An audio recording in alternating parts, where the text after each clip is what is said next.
Le Zohar de ce matin, Parashat Metzora, Patach Rabbi Yehuda, un des élèves de Rabbi Shimon Bar Yochai, disait, Etz Chaim hi la mahazikim ba, vetomchea mushar. La Torah est un arbre de vie à tout celui qui s'accroche à cet arbre. Vetomchea, et tout celui qui supporte. Ken, meushar sera heureux. Dit Rabbi Yehuda, Etz Chaim hi, de qui on parle de la Torah? La Torah, c'est un arbre de vie. Quand Adam Arishon était dans le jardin de Éden, il y avait 2 arbres exceptionnels. Il y avait des milliers d'arbres. Il lui a dit, mange de tous les arbres que tu veux. Mais il y a un arbre que je t'interdis, l'arbre de la sagesse. Mais on sait tous que juste à côté de l'arbre de la sagesse, il y avait Etz Haïm. Et la Torah nous dit un détail très important si vous faites attention. La Torah dit, Ve'etz Haïm betoch hagan. Il était dans le jardin. Et les autres arbres, ils étaient pas dans le jardin. Tous les arbres étaient dans le jardin. Qu'est-ce que la Torah voulait dire en nous disant le verset Ve'etz Haïm betoch hagan? Dit le Targum et dit Rashi l'Omen, le Etz Haïm était au centre du jardin. Ça veut dire que si tu prenais l'Etz Haïm de n'importe quel côté du jardin, c'était égal. Ça veut dire que c'était juste au milieu du jardin de Éden. Et le Chafetz Chaim, il disait, pourquoi c'est important de savoir ça? Quel est ce détail tellement important que le Etz Haïm était au milieu du jardin? Et nous, on ne parle pas de Etz Haïm. C'est comme si on l'avait passé. On parle d'Etz Da'at. On parle de l'arbre qu'il était interdit de le manger. Et Adam et Chava l'ont mangé. Okay? À la fin, Hachem dit, je ne veux pas qu'il touche au Etz Haïm. Jetez-le, mettez-le dehors du jardin. Mais pourquoi c'était important que le Etz Haïm betoch hagan? Dit le Chafetz Chaim. Une fois, il est passé par une pharmacie. Le pharmacien de la ville. Et il y avait plein de gens. Il est rentré dans la pharmacie et le pharmacien n'était pas religieux. Il lui a dit, je t'envie. Tu es tzaddik. Il dit, moi tzaddik. Et ce gars-là ne venait pas à la synagogue. Et ce gars-là ne mettait pas le tfilim. Il dit, moi tzaddik, vous me dites ça? Pourquoi vous me dites ça? Qu'est-ce qu'il y a? Pourquoi vous me dites ça? Il dit, regarde, combien de mitzvot tu es en train de faire? Tu es en train de guérir tout le monde. Tu es en train de donner médicaments à tout le monde. Tu es en train d'aider tout le monde. Quel tzaddik? Tu es en train de sauver. On dit, tout celui qui sauve une âme. C'est comme si l'autre, ça lui rentrait dans le cœur. Il dit, mais Rabbi, mais je ne veux pas tefillim, je ne peux pas venir à la prière. Il dit, commence petit à petit, mets chez toi le tefillim. Commence à venir Shabbat au moins à la synagogue.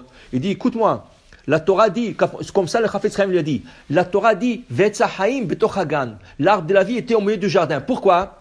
De là où tu étais à la même distance de l'arbre. De là où tu es à la même distance de l'arbre. La même chose. Un juif, là où est-ce qu'il est, quel métier qu'il fait, il peut toujours sanctifier le nom d'Hachem. Dis-toi, tu sanctifies le nom d'Hachem en guérissant les gens, en donnant le médicament. Et toi, tu es tzaddik. Il y a un qui va enseigner la Torah. Il y a un qui va, il va n'importe quoi. Chacun, sa distance, elle est pareille de l'arbre de la vie. C'est quoi l'arbre de la vie? La Torah. Au centre. Tout le monde se retrouve au centre. Okay? Dit la Gemara, seulement accroche-toi à la Torah. Ne laisse pas la Torah. Quand tu fais ton travail, fais-le avec l'intention pour faire les Shem Hashem. Hein? Même si tu es avocat, tu défends les gens pour la justice. Voilà, tu fais une mitzvah de faire la justice. Tzedek, tirdof. Okay? Alors pour dire, voilà, Etz Chaïmi pourvu, dit Rabbi Yehuda, pourvu que tu t'accroches à cet arbre. Vetomchea, mais si tu supportes la Torah, tu peux rien faire.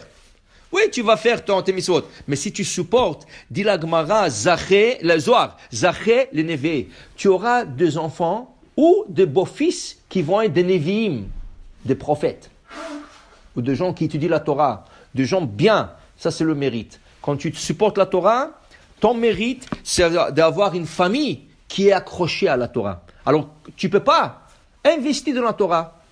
Supporte. Le kollel, le yeshiva, les gens qui sont pauvres, tu supportes et Hachem te supporte aussi. C'est quoi le meilleure chose que quand tu vois ta famille sont bien? Ils sont bien mariés, tes enfants sont bien mariés, ils sont dans la Torah, tes petits-enfants sont de la yeshiva, tout ça, tomcheya meushar. Voilà, il dit ici, al tikre meushar, ela merosho, inun tamchin loraita, merosho vatsofo. Dit le Rabbi Yehuda dans le Zohar, al tikra meushar, pas seulement tu seras heureux, tu peux être heureux un peu plus. Combien de joie tu auras Altikra meushar ela mirosho, de sa tête. Dit Rabbi Yehuda, mirosho, de la tête aux orteils, tu seras content. Chaque organe dans ton corps sera content. Tu seras parce qu'il y a quelqu'un qui est heureux, mais il a toujours des maux de tête. Il y a quelqu'un qui est heureux, que son pied lui fait mal toute la journée. Il y a quelqu'un qui est heureux, que sa main lui fait mal. Dis Rabbi Yehuda, si tu supportes la Torah, merosho adraglav, de la tête aux pieds, tu seras heureux.